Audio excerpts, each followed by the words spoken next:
What defines a good person? So the word good person, the expression good person is very common. People talk about it. It's something we always think about.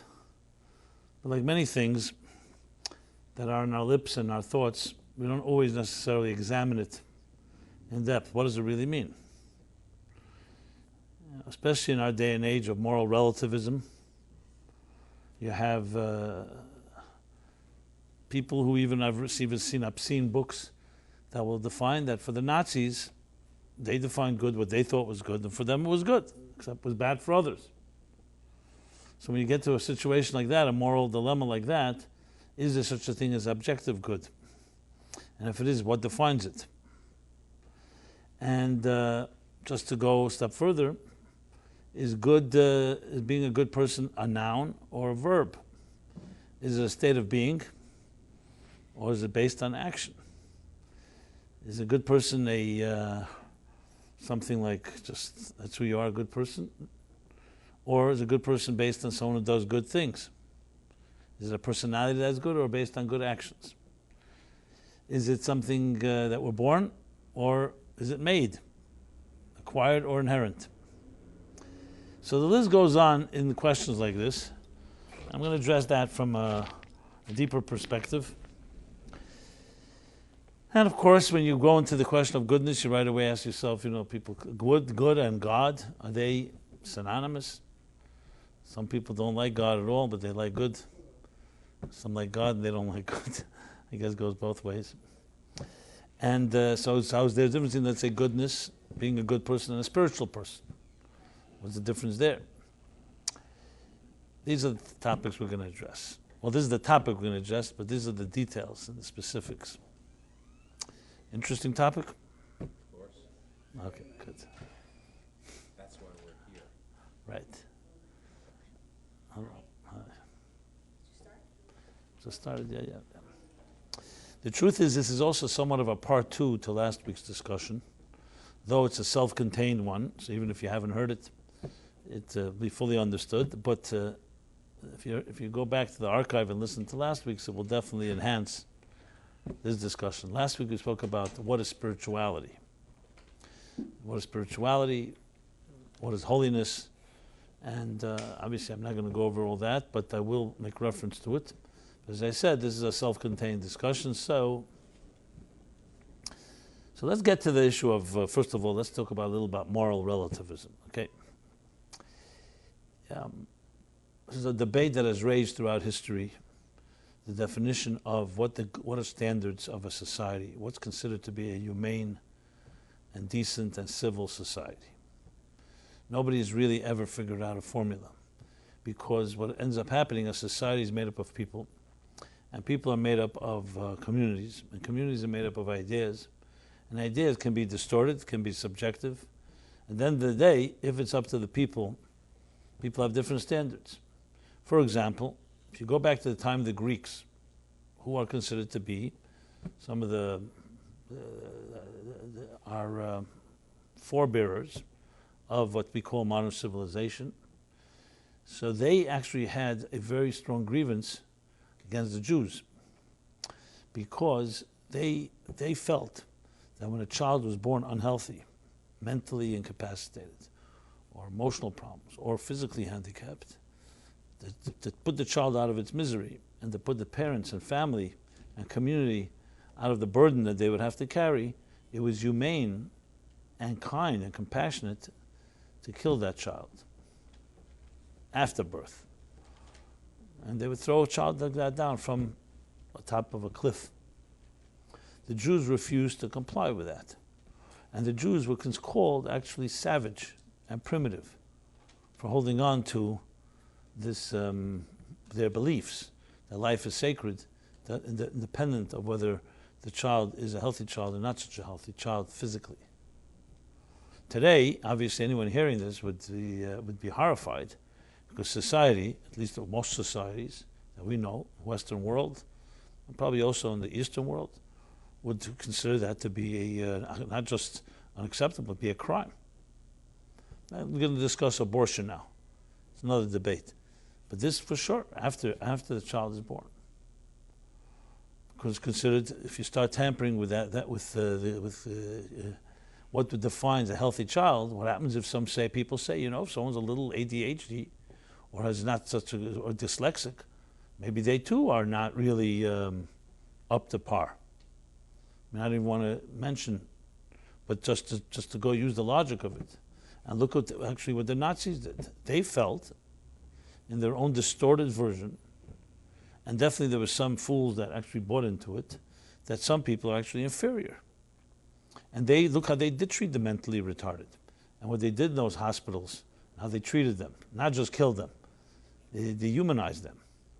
And then, of course, Jews were considered an inferior race, a germ, as were gypsies, as were homosexuals, as were all those that they determined some way contaminated the pure white Aryan blood. As we all know, their racial laws to the extent that they went. But if you just to play devil's advocate, and here actually the word devil's advocate is good, because it's advocating the devil. The argument would be, yes, we are in control, and we decided, the consensus of the German people decided what is considered to be a healthy or a superior human being, and who's considered to be a slave. Now, they're not the first ones. This has been, as I said, battles have been waged over this, as different nations and different empires enslaved those that they thought were inferior. And even today you find this, you can find it in Africa and other racial wars. Thank God, a big part of the world has evolved from that type of attitude. And that's why the great statement in the Declaration of Independence, that all men are created equal, and I mean men meaning men and women, all humans are created equal, which really is just what's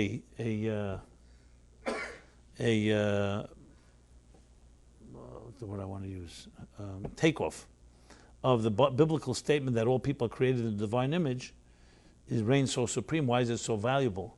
Because it essentially guarantees rights, equal rights to every human being on earth.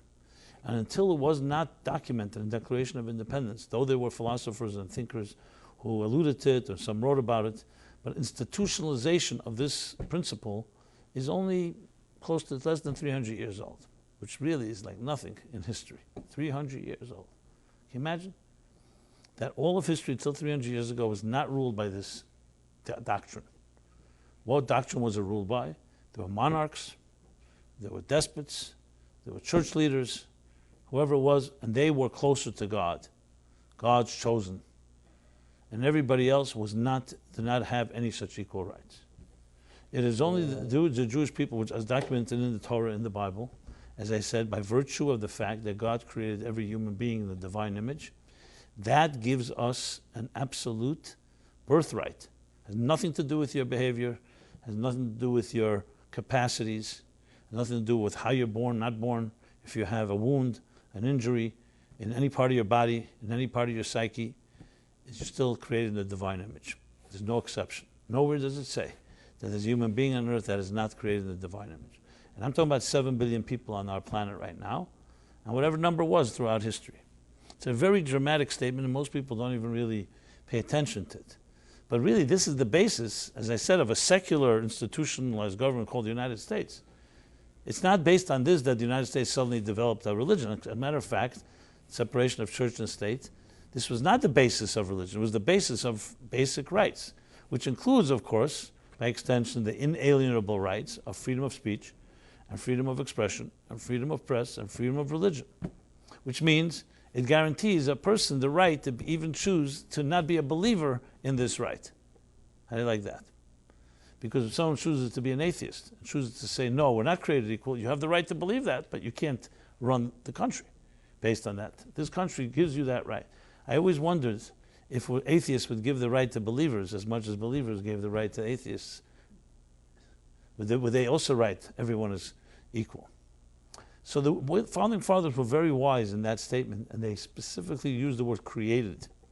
Not born, equal, not are equal, but many words you can use. Created is a very, very deliberate word. It didn't fall in like a typo.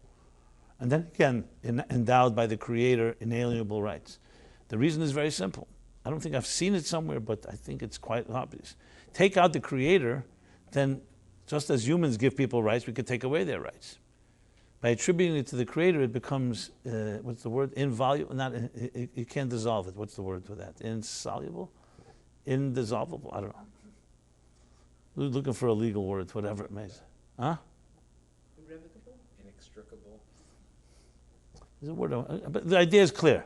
So had they written all people are born equal, or all people are equal, someone could come and start nitpicking and say, okay, 1 second, maybe this person is not. But once you say created, you can't, none of you are the creator. Only the Creator can come and revoke that. Irrevocable. Yeah. So it's fascinating if you think about it, and this is why I'm beginning with this point, is because this really is a case, not a religious case, but a logical case for a certain element of moral absolutism, not moral relativism. Because the first basis of all morality is how we treat each other. If we're all equal, we may be different, but we're all equal in our equal rights to express ourselves or not express ourselves. That is not up to an election, and not up to consensus, not up to a majority. So even a majority cannot change that. I don't even know what the legal ability would be for the majority of the United States, and even with an amendment, can change that statement, the Declaration of Independence. It's hard for me to imagine that it could be changed. I'm sure there's some device, but you'd probably have to have literally like an unanimous, because I think amendments are the Constitution, but not the Declaration of Independence, if I recall correctly. But regardless, the point of the matter is, interestingly, this has not been exclusive to the United States. This became the basis of, I would say, probably all, if not most, of Western countries, civilization today, whether they state it exactly or not, but this is now common belief. And at pull rank, you can say, yes, this is biblical. And I've been pointed out the books like On Two Wings and by Michael Novak and others that have documented how the founding fathers based their principles on biblical and Jewish metaphysics. But I want to go back to the topic here. So then if that's the case, I would argue, very simple, if we indeed embrace that principle, at least on paper, what I mean by paper is obviously people can mistreat each other even if they believe otherwise. We see that all the time. Because with all this, all people are created equal, all men are created equal, we still see injustice. But at least it's in principle, this is our principle, then if you think about it, morality is a direct outgrowth. Because if you and I are both equal, then I don't have a right to take away any of your rights, which essentially leads us straight into what goodness is. In other words, I can't come and say, okay, I define what's goodness, and you don't have a right when I decide to deprive you of something. No one gave me that right. In other words, the same Creator that gave us the equal rights has also given us the equal benefits of this determining and deciding. You can't create a subjective good that's good for only a group and not good for everybody else. Which, of course, is the basis of all law and order. The laws apply to everybody. And again, I'm talking in principle. I understand there's corruption and there's all kinds of abuse of power, and even people in government and in courts and in the legal system are not all, let's put it this way, living up to the standards of what the legal system is supposed to be like. Because people are people. It's manipulated and people's self-interest gets in the way.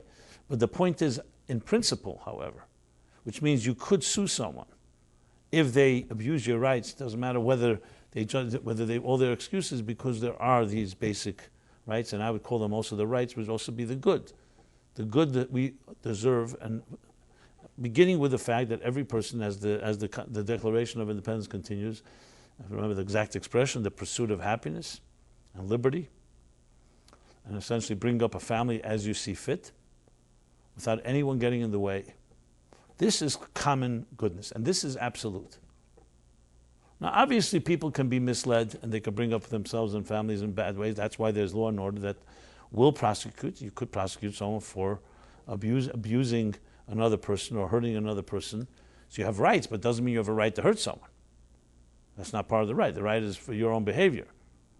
But I don't want to go into elaboration of that. I was just saying this as an introduction to the idea when you say a good person, it's not purely, completely thrown up for arbitrary and subjective interpretation that everyone decides whatever is good.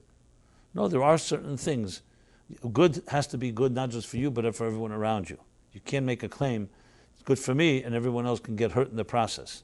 that essentially would be abrogating individual rights. Now, of course, these issues are debated. For example, in communities where some people say, I have the freedom of expression, I want to express myself in an obscene way, or porn, etc. Where's freedom of expression? What happens if it's offending your community? Can you just do anything you like in public? And this has been debated. In most cases, it's really been deferred to the states and to municipalities, because the bottom line is you can't legislate this from the top, because different communities have different standards.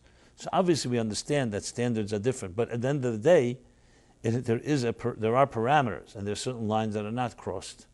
And those that are ambiguous or need to be addressed. I just want to qualify what I was saying. But let's get back to what defines a good person.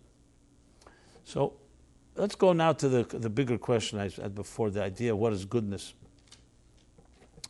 I've always had this dilemma, especially as I deal with different people and counsel people and advise and write about different psychological subjects, that when you look at the different psychological models, beginning with Freud and others, there's very serious differences in how we look at a human being, from one extreme to the next. For example, if you take a very raw and what's the word I want to use? A raw and merciless definition of Freudian psychology, and philosopher like Schopenhauer and some others would state that a human being essentially is an animal. And just like animals, we are reflexive and impulsive. In the words of Freud, there's an id, that's a most powerful internal force, that is the essence of who you are, and that is driven by pleasure, the pleasure principle, my pleasure, and it's connected to our sexuality primarily. And it's really about me, me, me, me. Yet there are regulators called the ego and the superego in Freudian psychology that regulate that the human being, because if we only were driven by this id, we would destroy each other in the pursuit of the survival of the fittest. So there are other forces that keep some balance. But here there are many variations. As I said, the most raw and most merciless interpretation would be that it's really dog eats dog, and all rules that we create are very, very superficial and superimposed. Push comes to shove, people will destroy each other. And thus you need a system of laws and community and government to create at least these red lights, green lights to keep things at bay. But there's not much hope, because humans ultimately the most powerful will abuse their power, and they will abuse others. Based on the Founding Fathers' statement, the Declaration of Independence, you'd think that they probably didn't embrace that view of the because then they wouldn't have made that statement. Because when you say all men are created equal, you're like essentially inferring that by the virtue of God, we have a certain divinity to us. So that's one extreme. So when you talk from that perspective, someone say, what's a good person? So all you got to do is take some of the more, our contemporary radical atheists. Let's use Richard Dawkins, maybe above them all. And with a book like The Selfish Gene, the title speaks for itself. Even the gene is selfish, let alone our choices. That we're wired to be selfish, because the survival of the fittest, and we'll use this as I like to coin it the Darwinian Freudian model, survival of the fittest is the driving force of any species, is perpetuation of the species. And perpetuation of the species means I should survive. You look at every article, book, manual, show on science and nature and animals, you'll see one common thing, that everything is explained because the need for survival. So when two males, bulls, whether it's hippos or gorillas or whatever species it may be, are fighting, they're fighting to control, because they want to perpetuate their genes. The females will choose the males that they see as being the most capable of being fertile. This is essential science today. Which leads you to think that then, if that's the case, so we humans are also driven by that. That's what why we're drawn to each other, and there's different articles and theories have been posited about this. What drives us, why are we attracted to certain things, Why are we driven? It's all about survival of your species, of your gene. And we're wired this way. This isn't a choice. Now, it doesn't create a very optimistic forecast for the human race, even though Dawkins and others bend over backwards to try to explain that it's not immoral. But they basically come down to say that all morality and all goodness is also part of that process. The reason I will be good to you is because being good creates cooperative effort, and cooperative effort is good for perpetuation of the species. War is not. But not because there's an inherent goodness in us, an inherent nobility, but because goodness itself is selfish. It's also helpful to survival. And when you read it, and I've read many, many different, I can't say it depresses me because I'm not the depressed type, but it's very troubling because it means that people, and I'm not arguing now with the theories or not, but the conclusion is very troubling. What could you hope and expect from your children, bringing them into a world with that theory as being the prevalent theory? It means the best I can expect of you is to find ways to cooperate with others and be good. But there's no essential goodness just because goodness has value. It's really about convenience. It's really about survival. It's really about a tool. Goodness is a means to an end, not an end in itself. Now, it's not a question here. I'm not trying to be scientific. I'm just saying it doesn't resonate with me. It's hard for me to imagine that mothers and fathers and people throughout history were all, that was all it came down to, chalk it up to that. I don't know if you ever read Schopenhauer. If you want to have a really depressing, you want to feel down. When he describes love, I wish I can read the exact quote because you think I'm making it up.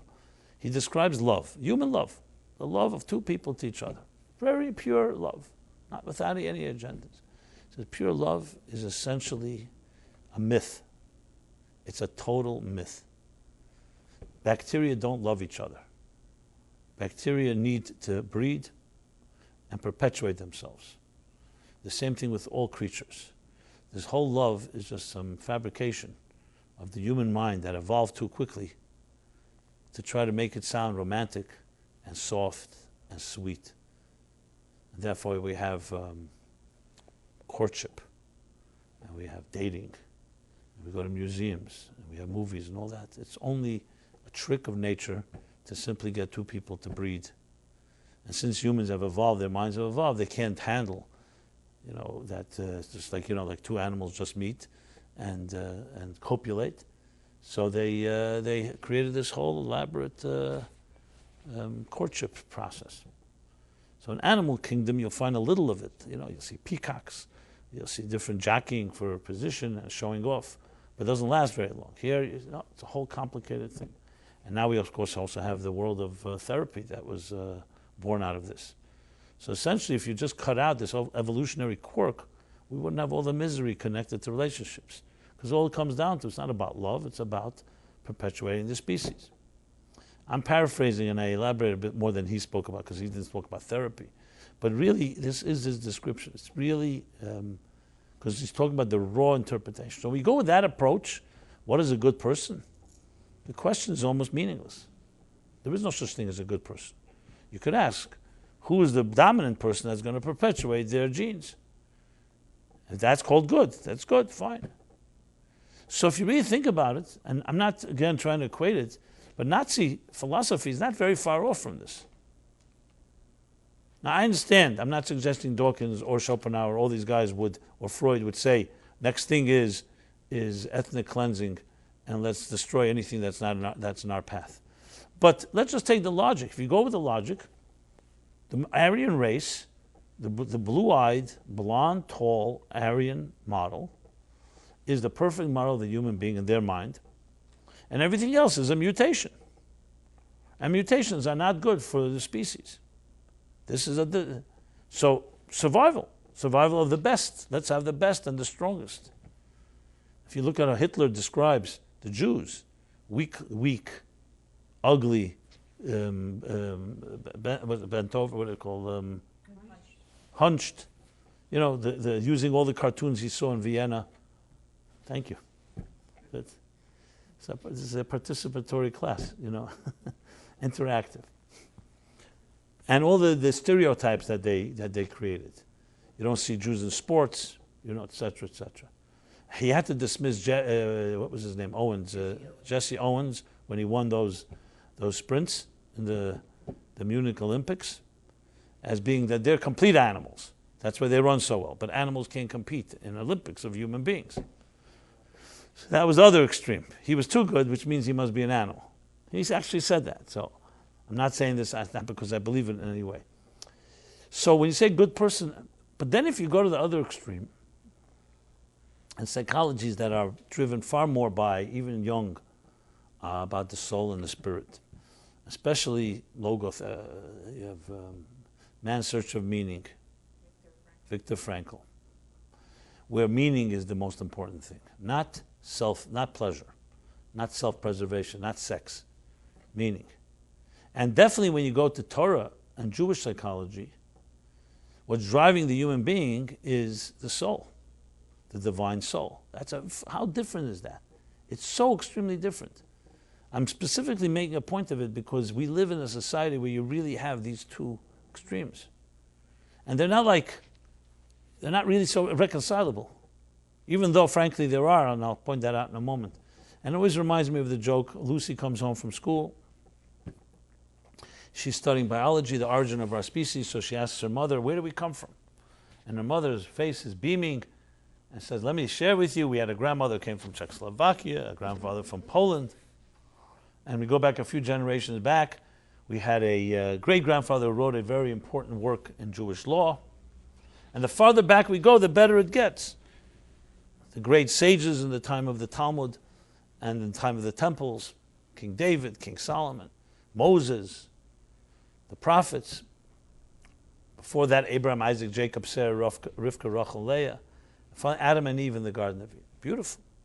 What pedigree, right? Excellent. Yichus. Her father comes home, Lucy's, and she asks him the same question, and in stark contrast, he sits her down, his face is all very, very anxious. He says, I always rued and dreaded this day. Where we come from? We come first from apes, and then from lower species, amphibians, and then from that, from bacteria. To the point as far back we can go now, 12 billion years, a ball of gas. It's quite a different response, right? So she runs back, the little girl runs back to her mother, says, I don't understand.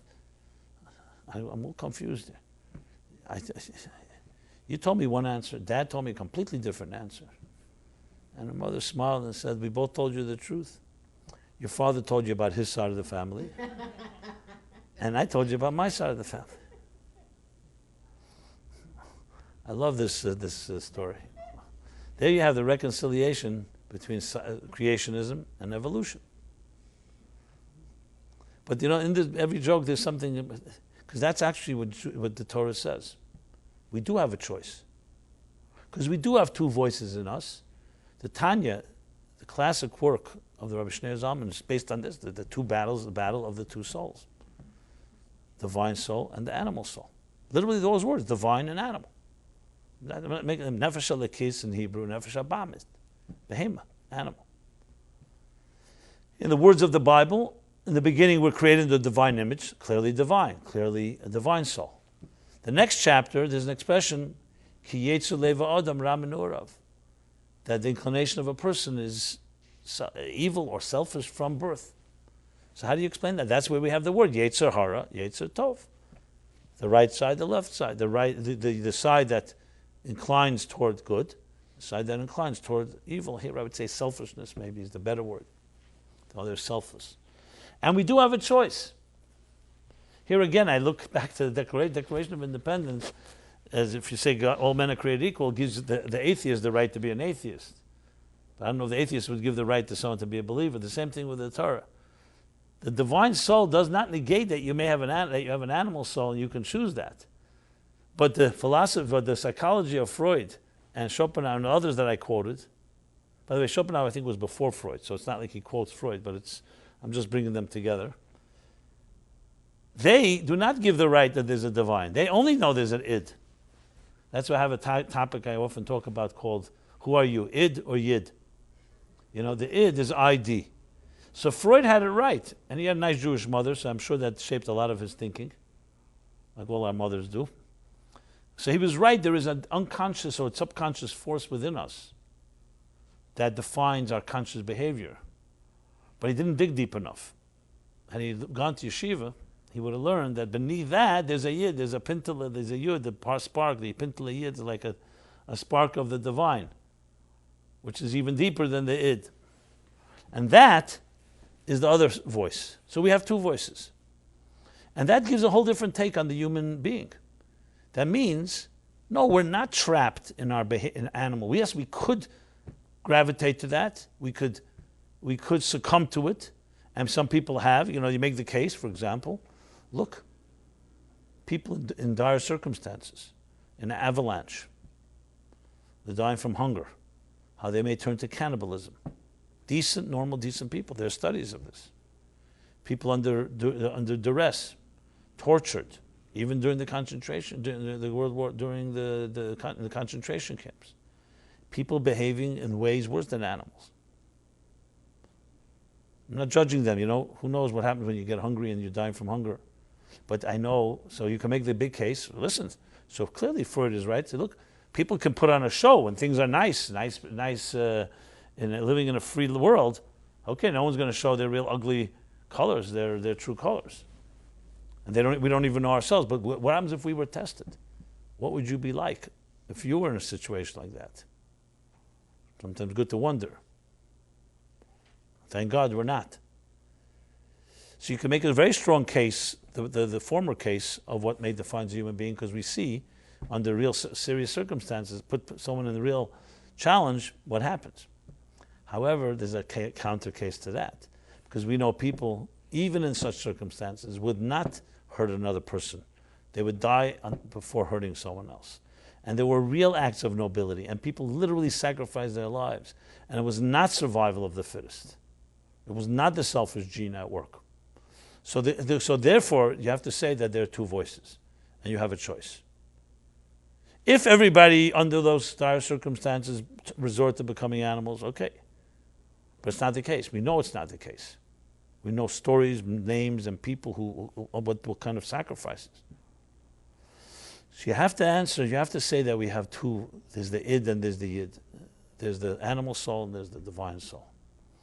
And that is the basis of really having a discussion about a good person. So there is such a thing as real goodness inside of us. It's not just the genes, tricks, or another way to be selfish is being good. There is a true goodness within each of us, which essentially is just saying if we're creating a divine image, which means we have a divine side, and the divine, of course, is good, is the source of all good. So therefore, we have an inherent goodness. So we're wired that way. And you can make also the case, anyone study your children. Study newborn children. Study young children.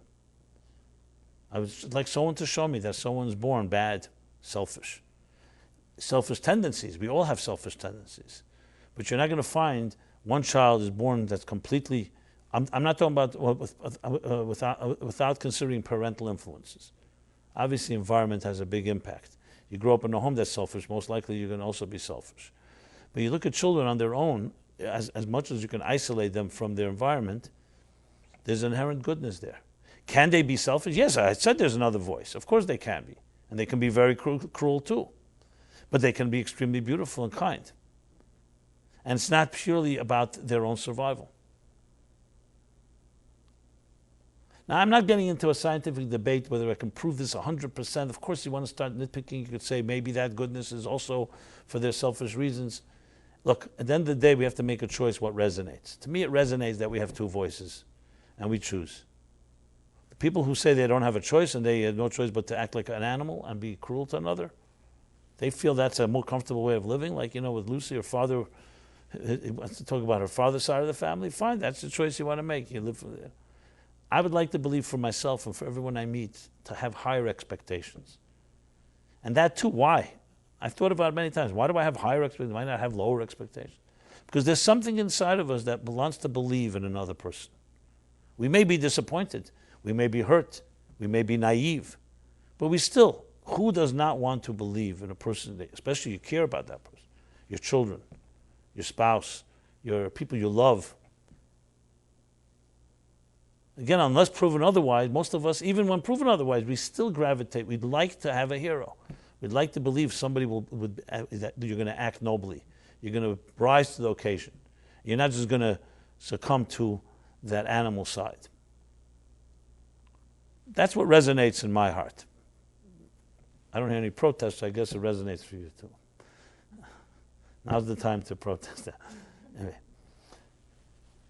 So with that said, so then the definition of a good person is, yes, we have that within us.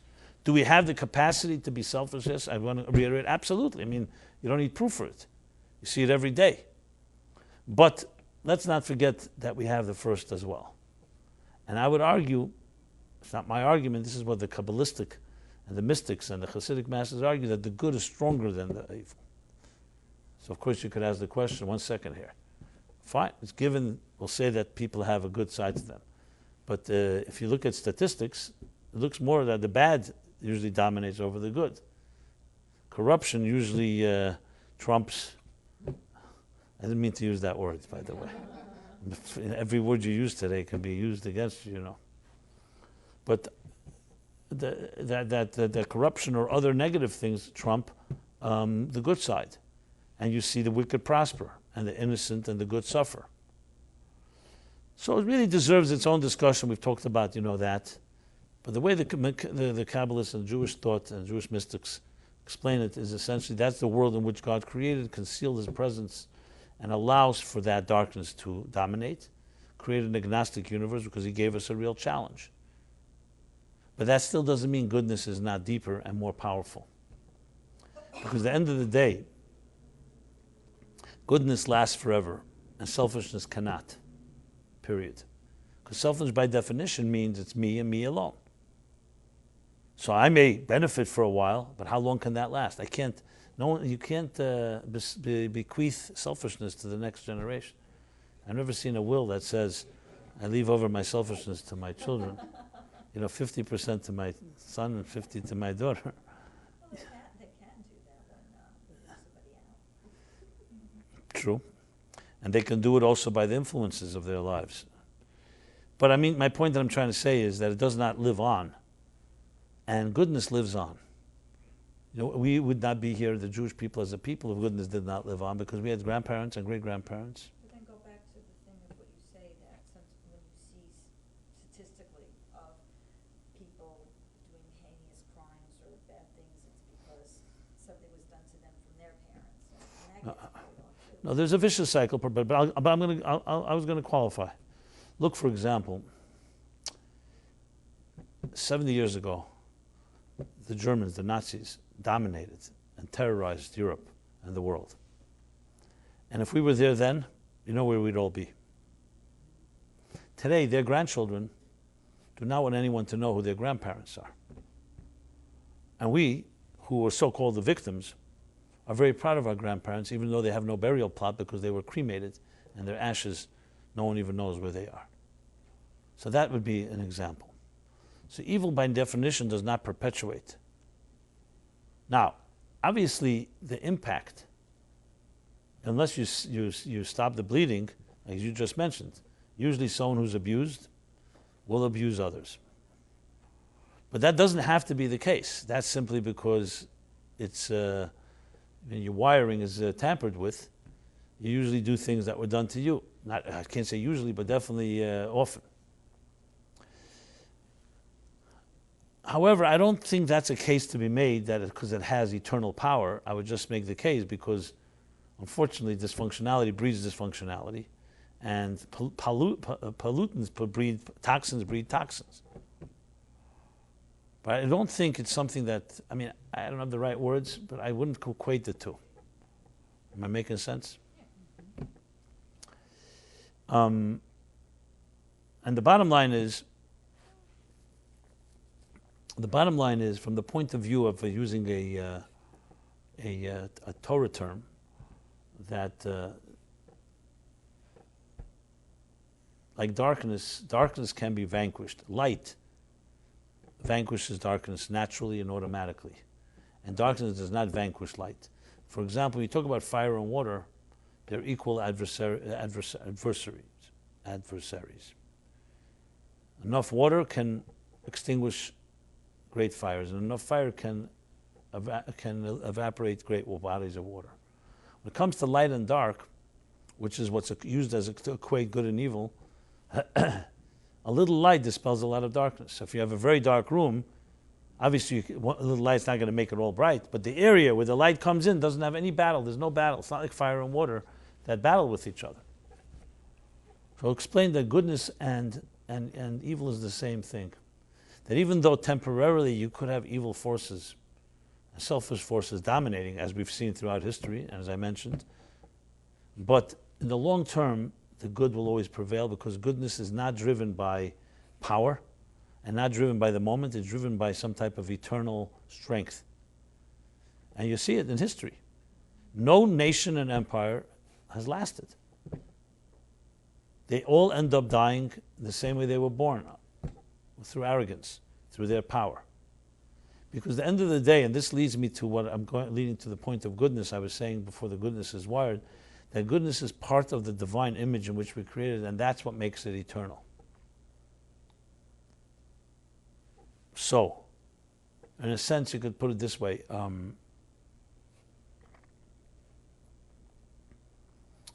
If goodness was just a human choice, we decide I'm going to be a good person, then it's like any choice. It lasts as long as you choose to exercise it. But if it's coming from an inherent reservoir, let's say, of infinite goodness, for lack of a better word, then it's not driven by decisions. It's driven by an inherent natural goodness that exists in the universe. And this goes back to what I said earlier. The psychology, the former psychology I described, the Freudian psychology, that type of psychology also looks at the world, which is comprised of humans like us, as being not necessarily a healthy place. It's a jungle. It's a hostile world. And it teaches us it's a hostile world and you better protect yourself because people are going to hurt you. The Torah teaches us that the world is a good place. It's a garden. Except it's concealed. And it's our job to reveal it. Just look at the contrast between Christianity, Christian thought and Jewish thought on what they call the original sin.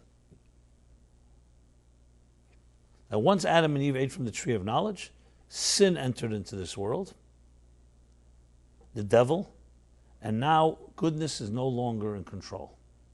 Evil is in control. And you need to believe in a certain Jew to redeem yourself. Judaism never and ever suggests that. The eating of the tree of knowledge was a type of entering into the world of self-consciousness. And yes, we could become selfish, but it never created original sin. There's no such thing as evil that's more powerful than good. And that we could always access the goodness within us, the soul within us, and the divinity of existence, and the divine itself without any intermediaries, especially not Jewish ones. So the bottom line is, it's a very different way of looking at the world. The world is not an evil place. The world is a good place that is concealed in husks, or what the Kabbalists call klipot, coverings, layers.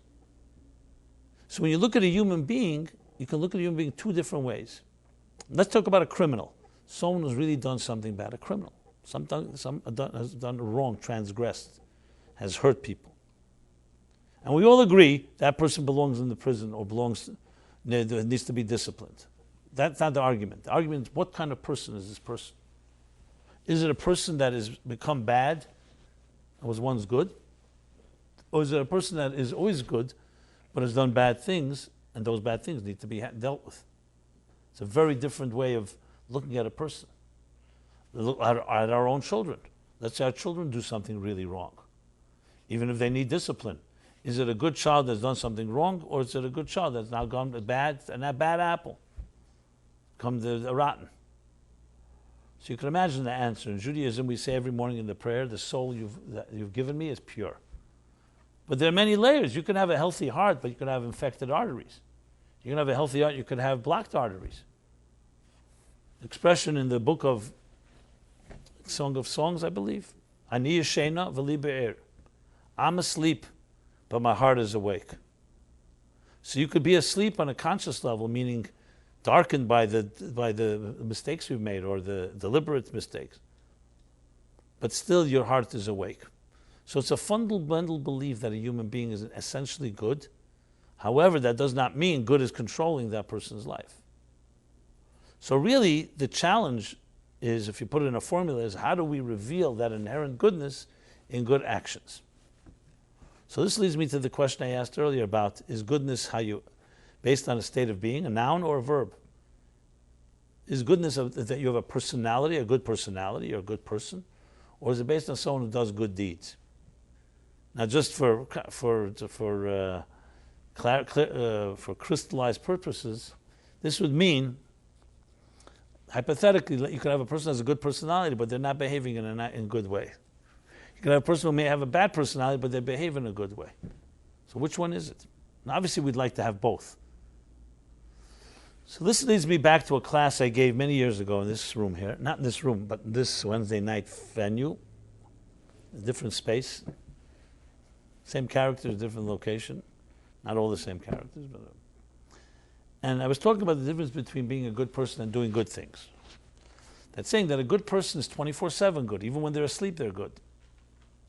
I was saying when a good person is also someone who will do good even when it's inconvenient. Whereas someone who does good deeds, what they're doing good is, while they're doing that is good, it's good. But when they're not doing good, they're not doing good. And if it's inconvenient, they may not be such a good person. In other words, it's a subjective, it's a conditional goodness. After the class, I elaborated. After the class, a fellow came over to me, like really in his early 50s, I think,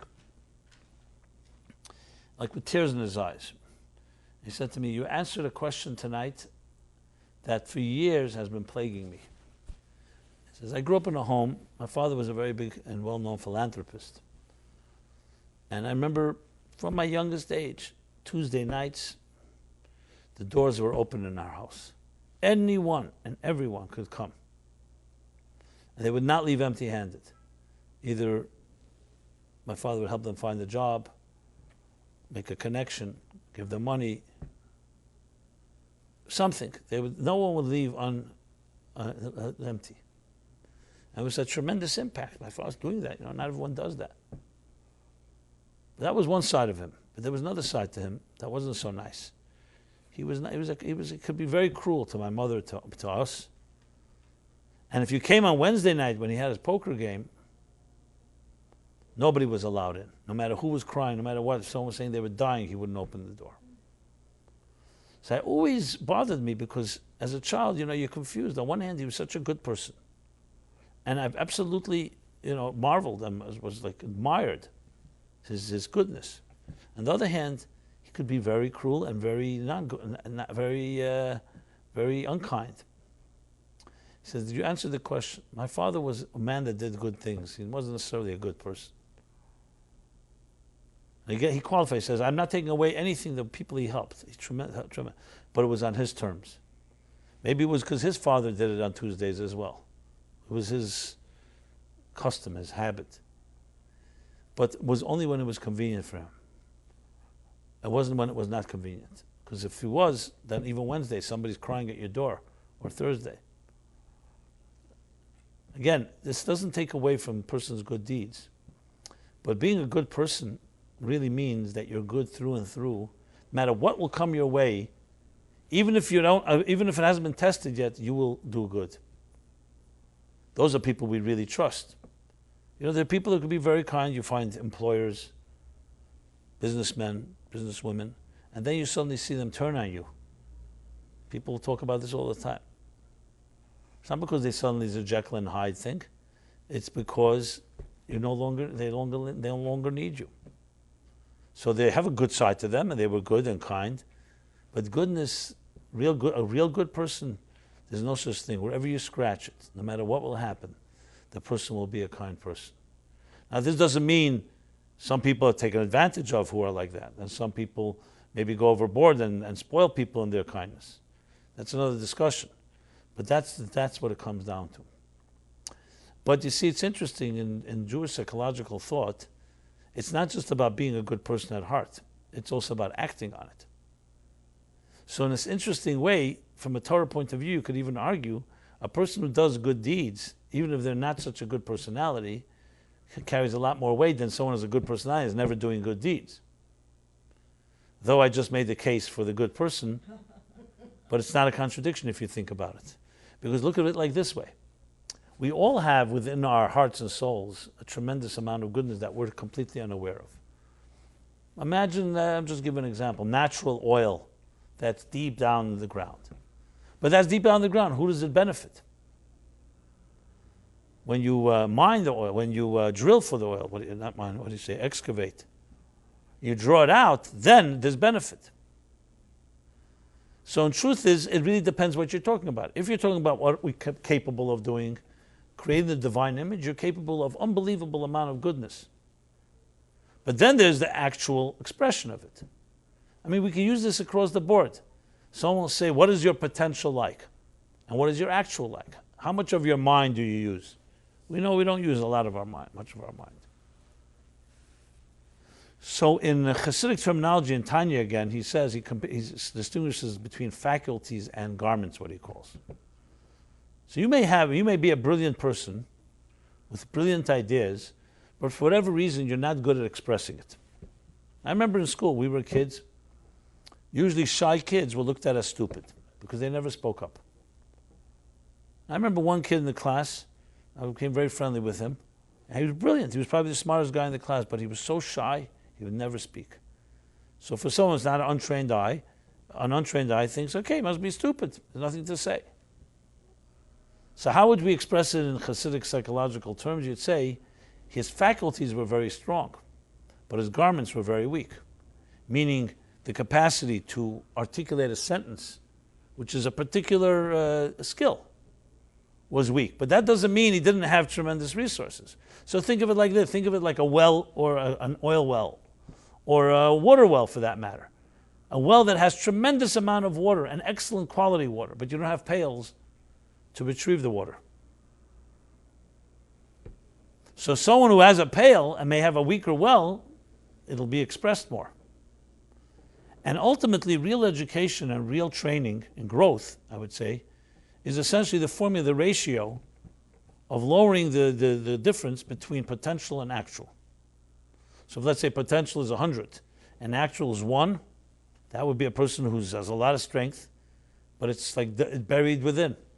And the 1, but if you have someone, let's say potential 70, but 10 over 70 is a lot better than 1 over 100. I'm not trying to put it into numbers and quantifying, but the concept is that. So ultimately, when you say goodness from that perspective, you have to say, okay, let's define two things.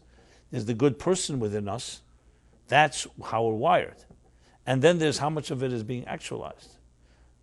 You know, you hear people, even families that, so certain people are gems, but they grow up in homes that are horrendous family environment. And later they come to fight that and come to discover unbelievable strengths.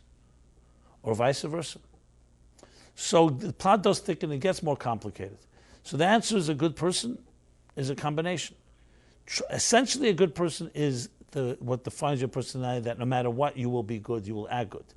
But you need also to be trained to act that way, and not just to rely on the potential.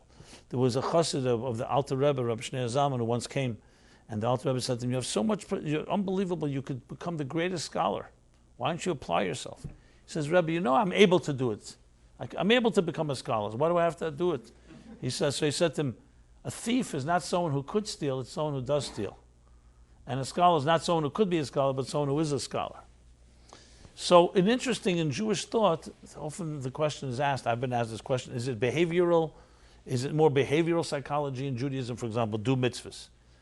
Even if you're not in the mood, give charity, be kind, invite guests. Or is it more therapeutic in the sense that working internally also on the internal psyche of a human being? And the truth is both are true. Judaism it's not mutually exclusive.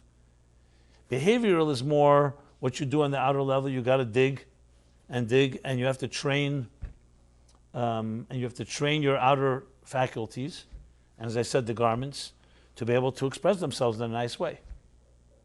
But at the same time, we're also digging for gold. We're also looking to find that inherent. So it's like almost a two-pronged process. One, working from the outside in through behavioral change and behavioral conditioning. And the other is working from within, of accessing the inner good within that person. So you can develop a whole psychology based on this. So my answer would be: is a good person really is the person who's wired that, who would do it, is all the time 24/7 good, but with one big qualification: it has to be acted on. You can't just say that's who I am. You have to act on it, and that's where the expression comes through the garments, as I pointed out, through active thought and active speech and active action that expresses your capacity, your potential. As I said, that's really the essence of education, of all training. You know, you think of, let's say, an athlete training someone to be a great athlete, a great tennis player. So they may have gifts, they may have natural gifts, but without training and without conditioning and without confidence, those gifts can remain very locked up. And often you can become your own worst enemy. You don't believe in yourself. And you see this all the time. Brilliant, gifted athletes. I mean, same thing with musicians. The same thing with artists. I mean, there's nothing in their life that's not that way. So what's going on? The answer is that part of you is who you are, but there's also the training to make sure that you have the way to express it. And expression is a very a necessary component. So my friends, here's what I want to leave you with in this. Every one of you, and I say this to everyone sitting here, and everyone online, whether it's Facebook or YouTube or all the other channels where this is ultimately going to end up, you will never know how deep your reservoir is, how deep your potential is. But we do know that we're creating the divine image, and therefore it's divine potential. So that means it's pretty, very deep and strong. So the goodness that you really have inside you, the divine element that you have inside you, is really, I don't want to use bottomless pit because it's usually used in negative, but it's basically bottomless. It's really deeper and deeper and deeper. Think about that. Think about that before you go to sleep tonight. How much depth is your potential in any given area in life? Now, this doesn't mean we're all strong in every area. Obviously, some of us are more artistic, others are more cerebral. I mean, go through the whole list of different personality features. But the depth of what we're capable of doing is beyond imagination. So what's blocking us from accessing it? It's our own fears and insecurities and messages that we've heard too many times that you can't do it, that you're not worthy, that you're not capable. You know, the invalidation, which often happens, unfortunately, when we're young, parents, and society, the people's jealousies and envy, or the other type of peer pettiness that affects us to not believe in ourselves. So the first thing is that we have this tremendous amount of goodness, tremendous capacity that we are not accessing because of all the reasons I mentioned, and maybe more. So how do you do, and what do you do about that? The answer is twofold. The first thing is you need to become more aware. The more you study about your own soul, the more you study about your own capacity, the more you become aware that you have it. When you start, for example, studying Kabbalistic or Hasidic texts, what do they talk about? The exact opposite of Freud. Instead of saying that you're just an animal and you have a pleasure and that's that, it says you're layers upon layers and layers of divine energy. In the words of the Kabbalistic terminology, you have within you 4 dimensions called Asiya, Yetzira, Bria, Atzilus, the 5 levels of the soul, Nefesh, Ruach, Neshama, Chai, Yechida. And it's a continuous layer within layer within layer. So becoming familiar with it, makes you start thinking, where's this inside of me and where's that? It's like someone not knowing that they have different skills. And someone makes you aware that you have. Then you suddenly realize it's true.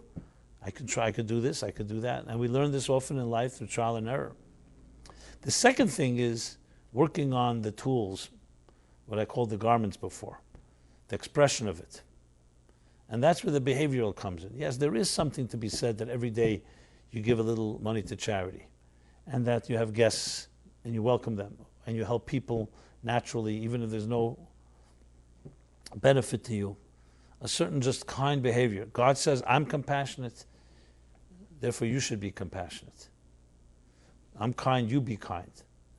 And when you have these both elements, firstly discovering and learning about your potential, and acting even on a behavioral level, just nicely and kindly and elegantly to other people, these two meet at some point. And the inner resources have a place to express themselves because you've worked on the tools. So suddenly you discover this deep well, but you also have the pails and the containers and the tools to excavate. If you have one or the other, it doesn't come together. So a good person is one thing with a spiritual person, I would say. That doesn't mean that you may call it spirituality, but it's definitely something connected to your divine image. Now, there are many people who say they're good and they have nothing to do with God, nothing to do with religion. First of all, as we always say, Rabbi Jacobson said, the God you don't believe in, I don't believe in either. So maybe the religion you don't believe in, I also don't believe in. So maybe don't want to use the religion, don't use the word religion or God. But whether you use divine image, or you use all people are created equal, or you use soul, or you use some type of higher presence, essentially it's the same theme. And it's a tremendous, empowerment to know that you are a piece of the divine. It not just makes you feel valuable, but it also gives you the confidence to really take on the world. That your soul was sent here to this hostile, dark world. A world, yes, that the fruits and the beauty is covered up and concealed in husks, in shells, in layers, in veils, in shrouds, you name it. And that you were charged with the ability to pierce those husks, to pierce those veils and release the energy. It's a tremendous gift to sense that calling. And each of us was charged with it. Each of us was allocated our sparks in this lifetime, our corner of the world, which includes the places you'll be, the personality you are, the opportunities, the people you know, and the things that you'll encounter in this world. Each one of us has our own trajectory. But that trajectory is meant to release light, even in the darkest places. So first you have to recognize that light, you have to recognize that power, and second, you have to also act on it, which is why one without the other is really not complete.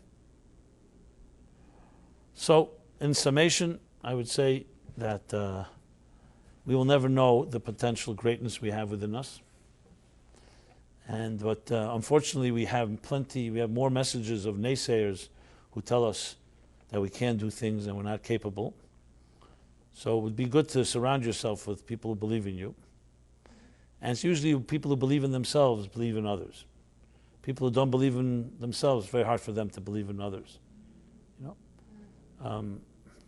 Even though working with writers, I can tell you some writers think that editors are basically failed writers, so they're editing other people. But I can tell you good editors are excellent writers. And as a matter of fact, they suspend their own writing skills in order to edit someone else when they can go write their own thing. So usually you have to believe in others. You have to believe in yourself to be able to believe in others. So surrounding ourselves with people like that it lifts you up. That's one. It's one easy thing to do, is looking at your contact list or Rolodex, whatever you want to call it, and seeing how many of these people that you contact, that you're in touch with on an ongoing basis, are they bringing you down a notch or are they bringing you up a notch? Are they expecting and believing in you and expecting more, or they basically know how to throw cold water every time you get inspired? I'd long ago cut out from my contact list. I mean, I have contact lists with many people, but I mean people that I regularly engage with, try to stick with those that lift up. But I have to tell you, over the years, since when you do your lifting as well, you lift others, it becomes easier to deal with the naysayers because you just basically ignore them. And even in them, you try to expect more. But that's case by case. And that's one side of it. And then the second is the behavioral that I was talking about, the behavioral, which is even acting on it, even though you're not there yet. There's a story with, I mentioned the Alter Rebbe, Reb Shneur Zalman. So some cynics and naysayers of their own came to him and once dismissed and said, your chassidim, your followers, your disciples, they're hypocrites. They're behaving and doing all kinds of things they don't really hold by. Praying long, I don't know, whatever they suggested.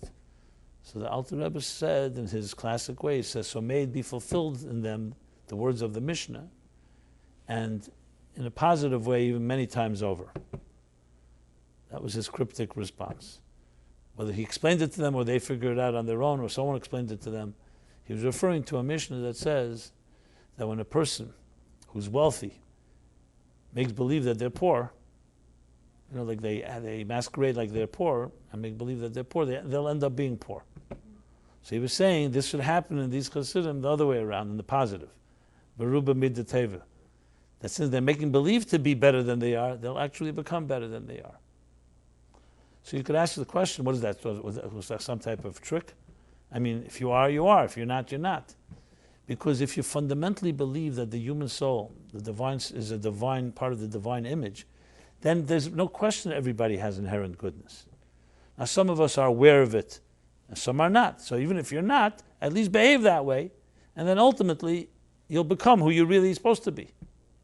Even though right now you may think you're not there. So it's really actually a tremendous psychological tool. That's why I gave the long introduction earlier about what defines a human being. Because if you don't define the human being, whether we are essentially selfish creatures or selfless, good or good people or bad people, then the whole discussion is moot. You have to first, what is a person capable of? If you met a leopard, and you're going to expect a leopard to become a peacock, it's never going to happen. So you have to first know thyself. You have to know what the person is capable of, what they are, what they're capable of, before you expect something. So if we indeed were evil and selfish creatures, and that's who we are, so you could expect, okay, at least behave civilly, green lights, red lights, just to coexist with each other. But if indeed a person is something of higher nature and has that infinite potential, then the attitude and the way you look at that person is very different. You expect that. But then, of course, you need to develop the tools to act that way. So sometimes those tools means do it even if you're not in the mood of it. So it's not a hypocritical act. It's saying that's really who you are, except you don't know it yet. That's why you teach people who are depressed or sad, even if you can't always work with them therapeutically from within, you just give them, put yourself in situations that you're happy. Help somebody. Volunteer. Hang around with happy people. So you could say, 1 second, but I'm not in the mood. That's exactly the point. So sometimes you have to do it from the outside in and sometimes from the inside out. And that's how it all comes together. So I hope I did some justice to this rather more complicated topic, even though, as I said at the outset, it sounds so simple. Good person, who's a good person, who's not a good person. The truth is a lot more than that. But the bottom line is, yes, every one of us has tremendous amount of goodness. And goodness and giving is the real nature of the soul. So God bless you all, be able to access that. And both from the inside out, as I said, and from the outside in. And we will resume this journey every Wednesday here. In this ongoing, I should acknowledge Jeff and Elaine, who are here for many, many years. When did you first come to the class? I came to your class with Jeffrey on Eastern Parkway. Wow. So we're talking now 1994? No, even earlier. Oh, it was before that. 1985, 1986. Okay, so here's some of the alumni from the early years. They can share with you our long history. I may even have videos, by the way. I have some videos from that period. Yeah. Sure you do. So you're living now in Charleston. So may you bring the message there, and we stay connected one way or the other. Absolutely. Everyone have a very good week and a very healthy and goodness life. Thank you. Be well.